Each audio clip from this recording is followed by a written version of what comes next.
Telling stories, real talks, no filter. Where is my man? And where is Cupid? I'm ready for a romance. En 2 ans et demi, j'ai fait 51 dates. Et à l'ère du modern dating, je vais tous vous les raconter. Bienvenue dans Romance, un podcast où je vous raconte les histoires de rencontres avec les mecs d'aujourd'hui. Des histoires parfois drôles, parfois folles, parfois fucked up, mais toujours résolument humaines. Je suis Laurence et vous écoutez Romance. On est bon? Ouais, on est bon. Alors attention, romance avec les pintades.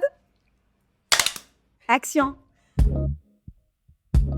Alors aujourd'hui, l'épisode de romance, il est particulier puisque je suis entourée de mes 4 besties pour poser toutes les questions que vous m'avez posées en ligne et bien d'autres encore. On va ouvrir des discussions sur le dating, sur le podcast, sur le célibat et aussi sur tous les épisodes qui ont déjà été programmés dans Romance et ce qu'ils racontent.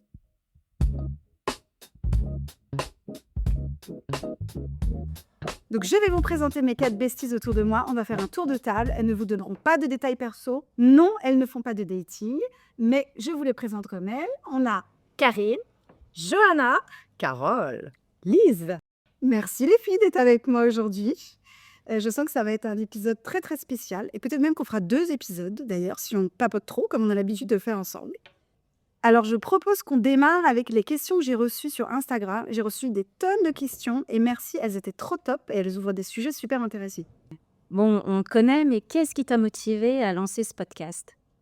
Mais en fait, l'idée de ce podcast, elle est venue. Je n'ai pas fait des dates pour nourrir le podcast ou pour l'alimenter, parce qu'on me le demande très souvent.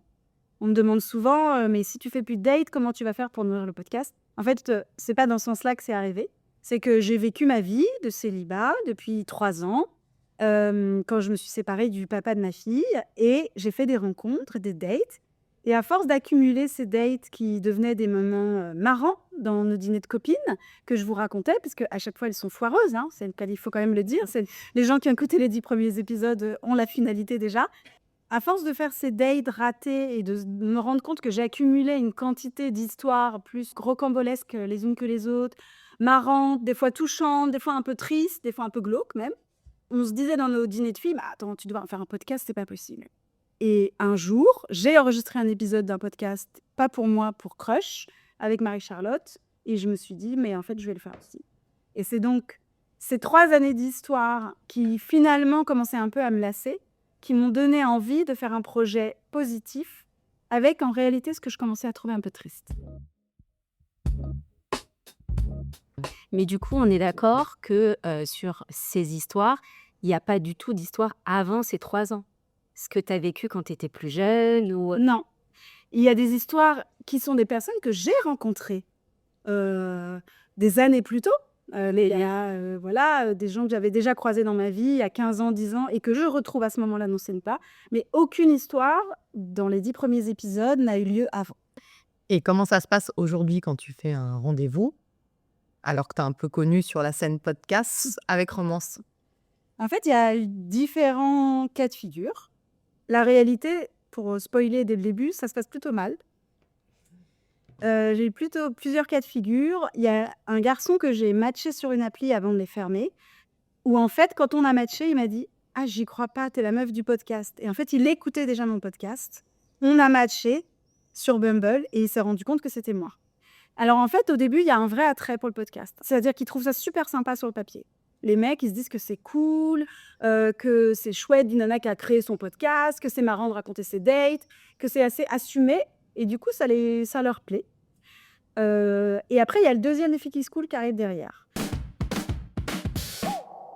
Avoir conscience que sa nana a eu une vie avant, ou que son date a vécu, évidemment, à nos âges, je crois que tous les gars en a toutes vécu. En revanche, prendre conscience que la nana qui est à côté de toi à table, avec qui tu dînes, elle verbalise, elle rentre dans le détail, elle nombre aussi le nombre de ses rencontres, hein. Elle les raconte, elle les partage avec une audience plutôt large. Et d'autre part, il y a aussi le compte Instagram qui me sert à communiquer sur Romance, sur lequel je fais de l'humour, je charrie les mecs, j'utilise mes expériences pour tourner à la dérision l'univers du dating et des rencontres. Et il y en a qui n'apprécient pas du tout ce ton de voix, qui ne l'assument pas, qui me l'ont dit clairement. en me disant j'aime pas du tout le ton que tu utilises sur Romance, ça me plaît pas. Et surtout, ce qui se passe, c'est qu'ils font un amalgame. C'est-à-dire qu'ils ont l'impression que quand je fais une vidéo, je leur parle à eux. Et un jour, j'ai reçu un message d'un date que je voyais avec qui ça se passait très bien, qui me dit mais en fait, j'ai l'impression que cette vidéo, tu l'as fait pour moi. Mais alors, pas du tout, mais aucunement. Elle avait d'ailleurs été...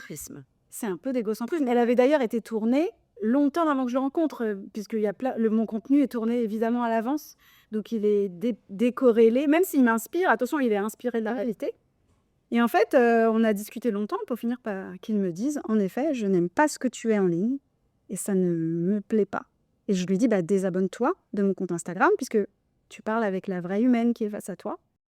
Et j'ai fait une autre rencontre aussi, où on a discuté un peu. J'ai mentionné mon podcast, parce qu'il fait partie de ma vie. Il trouvait ça génial. Et puis, il l'a écouté. On avait convenu de se voir. Il ne m'a pas donné de nouvelles le jour où on devait se voir. Moi, j'ai décidé de ne pas relancer, parce que j'avais déjà relancé 2 fois. Et il m'a fait un long message, où il m'explique qu'il a écouté mon podcast, qu'il s'est rendu compte que cette surenchère de faire des super dates, ça lui plaisait pas du tout, qu'il n'avait pas envie de ça, qu'il supportait plus le dating et que vraiment, cette façon de vouloir créer des moments surprenants tout le temps, ça ne lui ressemblait pas. Et je lui ai dit, je pense que tu supposes, il y a quelque chose que je n'attends pas du tout. Et en fait, c'était très clair, et en plus c'est un message écrit, je pourrais vous relire d'ailleurs. Il est très détaillé sur le fait que c'est comme s'il mélangeait les audios qu'il a écoutés sur les histoires, puisqu'il me dit qu'il a écouté l'épisode avec le motard et c'est un date un peu singulier. Et il me dit, non mais voilà, moi j'en ai marre de cette surenchère. Et puis surtout, là, tu as raconté 10 dates, mais il y en a d'autres qui sont normaux. Anecdotiques, que je ne raconte pas.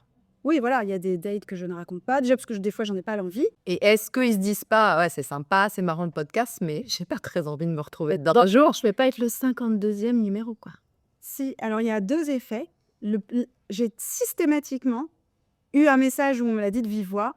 Non, mais de toute façon, moi, j'ai rien à voir avec ces mecs qui sont nazes. Si seulement ça saurait. Ah, mais c'est pas clair. Depuis que j'ai lancé le podcast, il n'y a pas une personne qui m'a pas dit non, mais attends, il te traite super mal. Je suis pas du tout comme ça, quoi. Moi, j'ai entendu récemment, et moi, je suis un mec génial. Génial, mais trop bien. Tant mieux, je suis trop contente. Mais oui. J'ai toujours reçu ça. Un message ou par écrit ou à l'oral pour me dire non, mais je n'ai rien à voir avec ces gars-là. Et la deuxième chose, c'est mais du coup, ça veut dire que tu vas faire un épisode sur moi? Non. Je fais pas d'épisode. D'ailleurs, j'ai pas envie parce que si je fais un épisode sur toi, c'est que tu m'as fait une dinguerie. En fait, c'est que tu m'as sorti une ex du placard, un fichage à la Banque de France, que tu m'as fait une dinguerie. Donc, il vaut mieux pas en fait que si tu veux pas d'épisode. Et donc, ouais, ils ont peur d'être dans le podcast et je pense que ça crée beaucoup de méfiance, ce que je peux comprendre et entendre. Et est-ce que tu as un des dates que tu as déjà tourné? Avec qui je suis allée à la cave. À qui j'ai tourné? Est-ce que tu as déjà un des dates qui, suite à l'écoute du podcast, t'a recontacté? Oui, j'en ai 3. Waouh! Qui se sont reconnus, donc. Ouais, qui se sont... Alors? Alors, le premier qui s'est reconnu, c'est le skater. Ah, mais lui, on l'adore. Il y a des favoris, chacune a... Vous avez des favoris, bien sûr. Et puis balancez vers son bout. Le skater, moi, c'est nos favoris. Carole, c'est le favori. Mais c'est ton favori dans quel sens? Dans Bah, l'histoire? Parce que je trouvais l'histoire super. Tu venais d'emménager dans cette ville, il habitait là. Enfin, il y avait, je trouve, Il y avait un truc. il y avait un truc qui se passait. Moi, j'y croyais à mort. Ouais, on y croyait. Le skater, si tu écoutes. Moi, mon préf, mes niveaux dinguerie, c'est Ikea. D'autant les filles que Ikea, taquet de chaussettes, Oui. je précise que 3 sur 4 de notre groupe de copines l'avaient vu. Et ce qu'on a fait une soirée ensemble, il est venu à la maison. Soirée que tu racontes d'ailleurs. Oui, soirée que je raconte en par très bien. Et donc, vous l'avez vu et vous n'avez pas laissé une trace. Indélébile. Non, disons que quand il est parti en même temps que nous, voilà, quand les s'en débarrasser. Sans un petit bisou, on s'est dit, oula, ça sent le sapin. Ou alors il veut, je sais pas, on est 3 dans l'ascenseur, ils vont bûcher une autre. Ah non, moi, c'est le 1. C'est tellement fou, cette histoire. C'est le 1, c'est l'avion. C'est l'avion, évidemment. De l'avoir vécu en live, en direct. Mais c'est de l'histoire. L'histoire. Oui. Oui, parce que lui, on l'aime pas. Non. Ah, finalement, non. Non, après, on l'aime plus. Mais on l'a aimé. Enfin, ouais, on a aimé l'histoire, on a aimé l'histoire. L'histoire était folle. Bah oui, c'était une histoire assez magique. Et moi, mon préféré, je crois que c'est le motard. Ah oui. Ah ouais, c'est beau aussi. Alors le motard, parce que déjà je trouve que la soirée est vraiment belle. Oui, c'est vrai. C'était Il y a du roman. Lui, il a mis, voilà, Ouais, il a mis l'obsession, la mise intention, l'intensité. Déjà très très belle voix. Ouais. On a beaucoup apprécié le podcast à 2 voix d'ailleurs, c'était vraiment chouette. Et ce que j'ai aimé aussi chez le motard, c'est que je me dis que ça s'est fini pas fini. Oui, je suis En fait, numéro avion est arrivé. Ouais. Ah oui. Et je me dis qu'il y a comme un petit goût pour moi d'inachevé. Mais donc motard, si tu nous écoutes. J'ai une de mes super auditrices qui m'a dit, mais en fait, elle n'a pas eu lieu cette rencontre. La vie, les événements ont fait qu'elle n'a pas vraiment eu lieu. Après, pour détailler un petit peu sur le motard, parce que je me rappelle que dans la boîte à questions Insta, il y avait beaucoup de questions sur, mais alors le motard, vous vous êtes revus, vous avez fait un épisode ensemble. En fait, en réalité, j'étais assez déçue, moi, de l'enregistrement de cet épisode. C'est-à-dire que lui, ça reste un mec génial, le sujet n'est pas là. Je me suis rendu compte à quel point je l'avais trouvé déconnecté de ses émotions. Et quand il racontait notre histoire à côté de moi, je me disais, mais où je lui ai laissé aucune charge émotionnelle, aucun souvenir fort. En fait, je me disais, mais c'est fou, il Et est... le décalage entre vos deux versions. Ouais, je trouvais qu'il y avait un gros décalage et ça m'a donné une image où je me suis dit, il n'est pas du tout dans l'émotionnel et quand bien même, je crois que c'est pas un hasard que chacun, on ait finalement fait une rencontre ailleurs. C'est qu'en vrai, notre connexion, elle n'était pas si intense et émotionnelle que ça et qu'on n'était pas assez liés. Après, c'était le tout début, donc c'est aussi normal qu'on n'était pas très liés. On a eu envie de partir ailleurs. La tâche, elle ne se créait pas. Je pense qu'il n'y avait pas d'émotion entre nous. Et en fait, je pense que ni l'un ni l'autre, on a eu envie de... On a enregistré cet épisode un soir hyper tard. On s'est quitté à minuit. On a discuté. C'était un moment super agréable. Et bien sûr, on a toujours des nouvelles l'un de l'autre parce qu'on a une connexion très chouette. Mais Et toi, c'est qui ton date préféré? oui. Je pense que la folie des grandeurs de l'épisode 1 avec la rencontre dans l'avion pourra pas difficilement être égalée. Enfin, il s'est passé un truc hors du... Que ça a duré. Ce début de rencontre, il est... Les phases du cœur a duré quelques mois. Pour le meilleur et pour le pire, Oui. on va pas se mentir. Émotionnellement et financièrement. Oui, parce qu'on s'en est toutes sûres par remise. Hein. Non, jamais de ça y les billets du giro. Personne ne s'est remis de ce remboursement à faire en fin de JO, mais il est vrai que lui, c'était spécial. Mais c'est vrai que, du coup, là, j'espère qu'il écoutera pas. Le skater, YouTube reste maintenant, j'ai juste envie qu'il écoute. Non, c'est vrai que c'était une rencontre particulière. Ikea, il m'énerve encore. Ceux qui aiment leurs ex, j'ai encore envie de les passer à redresser. C'est des tests. Le prof de Pilates, il dégoûte. Pas. Donc, Il est souple, mais pas dans sa tête. elle est très subtopée. Soit. Est-ce qu'avec le recul, tu te dis que certains dates, tu aurais dû arrêter plus tôt? Oui. Ouais. Oui, là, notamment l'épisode 1. En fait, j'ai attendu un petit peu trop longtemps. Et ça, je m'en suis aussi rendu compte quand j'ai commencé à raconter des histoires et que j'ai enregistré avec Marie-Charlotte de Crush. Elle m'a dit, mais à cette soirée rugby, il t'a même pas présenté à ses potes comme sa copine. Et en fait, je me suis rendu compte que non. Et c'était presque ridicule, en fait. Tu vois, j'étais là en présence de potes à lui, à un match de rugby des JO. Et on était sortis ensemble, on s'était vus. Pour me dire bonjour, il m'embrasse. Mais quand on est devant ses amis, je suis une pote. Et donc ça, je pense que c'était un signal red flag. Ouais, mais après, quand l'histoire est belle, tu te mets aussi un peu des œillères parce que... Et puis, il faut avoir envie de continuer à la... Je le vis, on a une analyse a posteriori, donc c'est facile. Quand tu vis l'histoire, elle est tellement forte que tu te donnes, ce que tu disais très justement, c'est qu'elle est tellement folle que tu as envie de donner l'énergie pour ne pas l'arrêter bêtement. Puis on a bien compris que c'est les caractéristiques de l'énergie. Moi, j'y vais à fond. Ouais. Je rate rien. Rien. Je passe à côté de rien. Du coup, je rebondis. Est-ce que il faut pas arrêter dès le premier red flag? Est-ce qu'il faut laisser un peu sa chance ou justement, dès que tu as un red flag, tu dis ok, stop? Alors, je vais pas mentir. Après 3 années de dating, je suis devenue bien plus dure que je l'étais avant. J'ai peut-être appris un peu à repérer les choses. Je dis un peu que mon cœur s'est un peu endurci. Je suis plus ferme, je suis plus dure, mais aussi j'ai des vraies convictions sur les signaux qui sont des signaux négatifs. Et du coup, maintenant, je laisse moins passer de choses. Ouais, ce qui arrive maintenant, c'est moins facile. Puis tu as toujours eu de toute façon cette intuition À chaque fois que tu nous as dit Ah ouais. «Oh, je sens moyen», même quand on essayait de dire «Mais non, peut-être que», c'est parce que tu raison. Bien sûr. Oui. Niqué. Ouais, c'est vrai. Non, c'est très vrai. Il y a un moment où je crois qu'il faut en fait, par contre, j'ai appris à plus m'écouter. J'ai appris à la seconde où je verbalise à l'intérieur, où je commence à m'inquiéter ou à perdre mon naturel en me disant: «Ah tiens, mais j'ai pas eu de oh qu'est-ce qui se passe?» Bon, c'est foutu. C'est déjà fini, en fait. Non, mais ça, tu l'as toujours eu, j'ai envie de dire. Oui, mais ça nous a pas aidé à performer. Est-ce qu'en repensant ou en enregistrant des podcasts, Ouais. tu te dis: «Là, j'aurais dû faire différemment», voilà, ou est-ce que tu assumes jusqu'au bout tout ce que tu as Alors j'assume tout, mais en revanche, non, je vais avouer, hein, quand je m'enregistre et que je m'entends conter l'histoire et je fais le montage après, je me dis: «Ah non, mais la pauvre meuf». Il y a des ouais, je me dis: «Non, mais quel mais je me fatigue, quoi. Je me dis: «La pauvre meuf qui est encore trop sympa, qui est là, qui répond, qui» des fois, je me fais péter. Je me dis vraiment, j'ai une notion de la persévérance et pourtant je le suis pas en général dans ma vie. Non, mais en tout cas, tu vas au bout de tes projets, au bout de tes idées. Oui, ouais. Oui, je vais au bout de mes idées, au bout de mes conneries. Ça Ouais. Aussi. Ah, si. oui, j'y vais à fond. Je vais à fond dans les choses et j'y vais avec sincérité. Mais oui, en fait, c'est plutôt c'est pas de me dire j'assume pas, c'est de me dire c'est tellement nul là ce qu'il m'a proposé. Au secours, quoi. Tu vois, c'est un peu ça, c'est de. Et puis aussi, j'ai appris quelque chose que je ferais plus, je me suis rendu compte que je regardais beaucoup le potentiel. Je me disais: «Ah mais lui il est chouette, c'est une partie de lui qui est très sympa et qui est intéressante» et en fait ça c'est fini.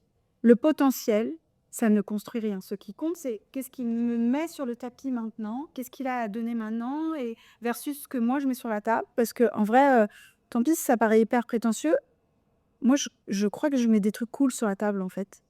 C'est-à-dire que c'est ça aussi que je me dis, c'est-à-dire que moi, je fais ma vie, je suis indépendante, je bosse, j'essaye de pas être trop chiante, d'être active, souriante, de bonne constitution et constante dans ce que je fais. C'est-à-dire si je suis là et je suis présente, je serai de la même manière au J15 qu'au J1 et en fait, j'ai pas de vieilles casseroles qui traînent derrière moi, d'ex-fumants ou de gens et donc en fait, j'ai décidé que je voulais quelqu'un qui mette sur la table quelque chose et je me projette dans plus rien tant que j'ai pas, concrètement quelque chose qui est posé devant moi, en fait, au même niveau que ce que moi j'ai offert.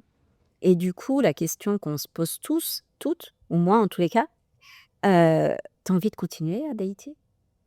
Bah, là, un peu moins. La fébrilité. Parce que de toutes les histoires que tu nous as racontées, c'est ce que je disais, mais quel courage d'y relancer parce que c'est violent des fois. Enfin, je trouve que quel courage de se remettre comme ça, à nu parce que, tu pas toujours reçu, des jolis messages et enfin voilà. C'est pour ça que je suis d'accord avec Joanna quand on dit que tu dis que tu es pas persévérante.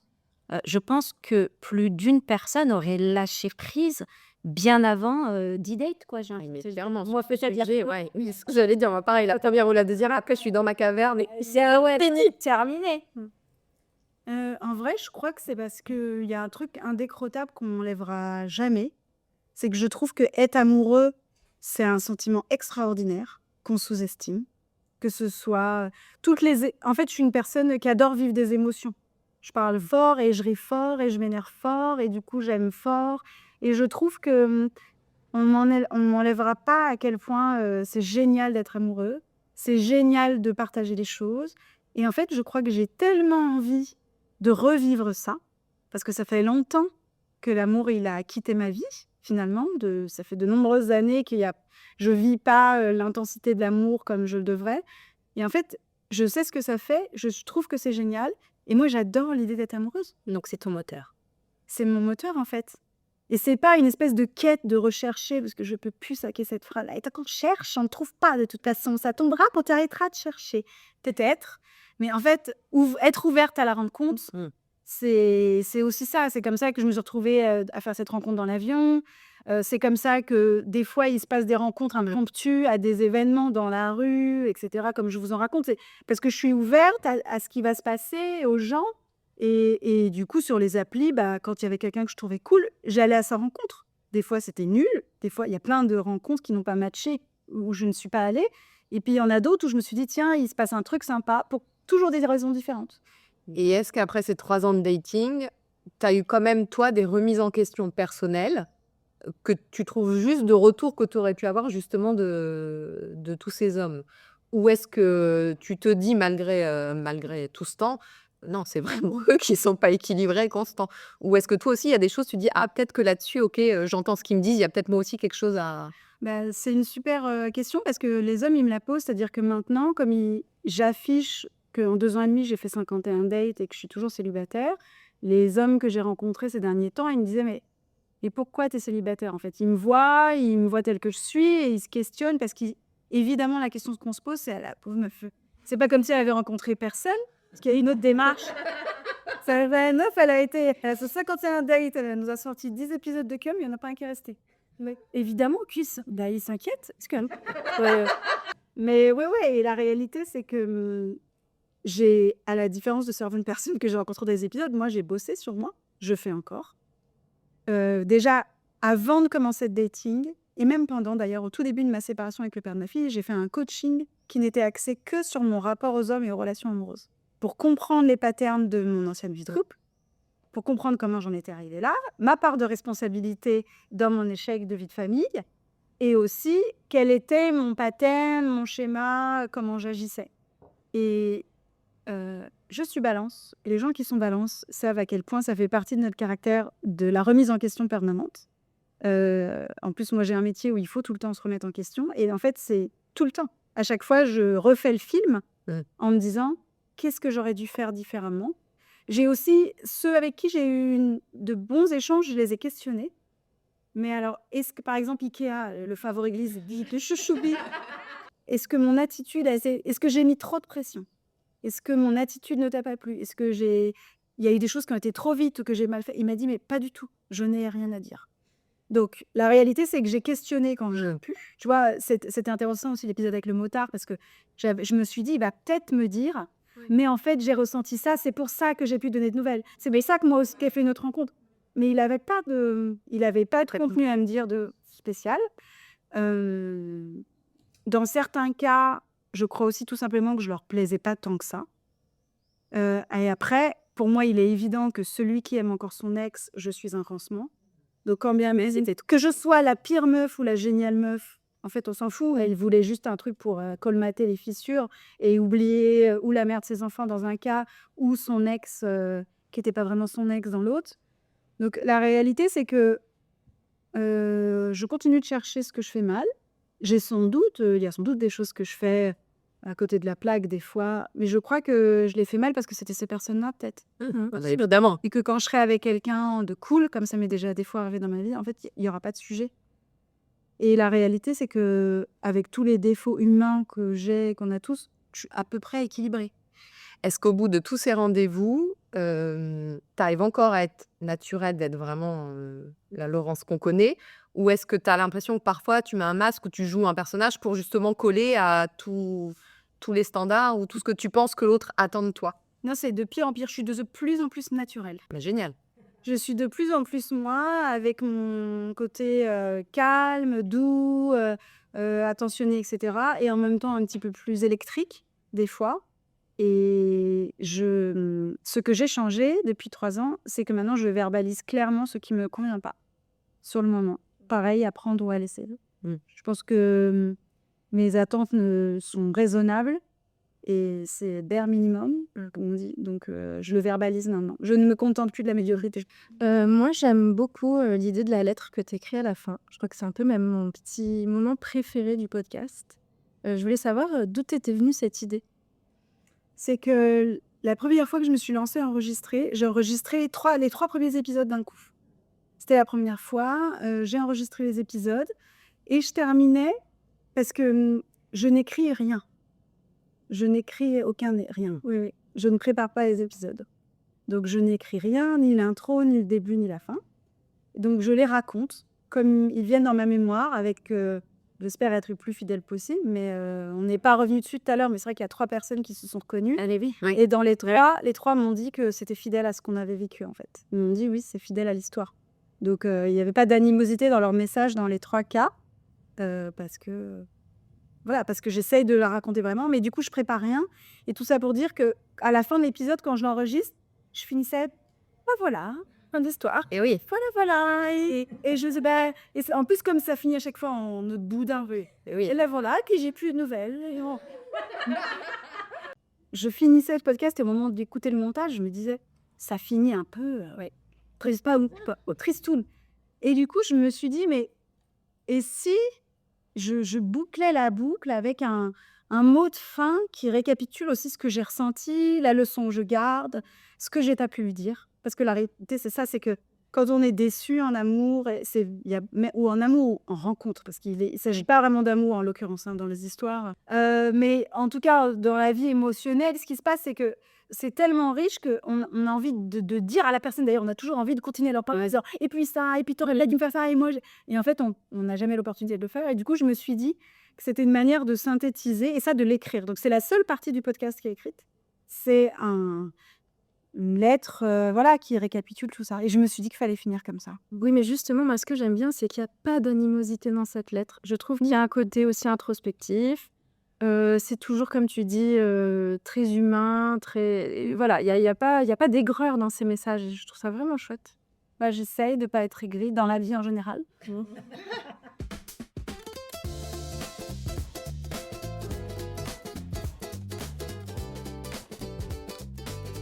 Avant de partir, pense à laisser un commentaire sous l'épisode sur Spotify et à laisser un commentaire sous l'émission sur Apple Podcast. C'est nécessaire pour faire vivre le podcast. Merci.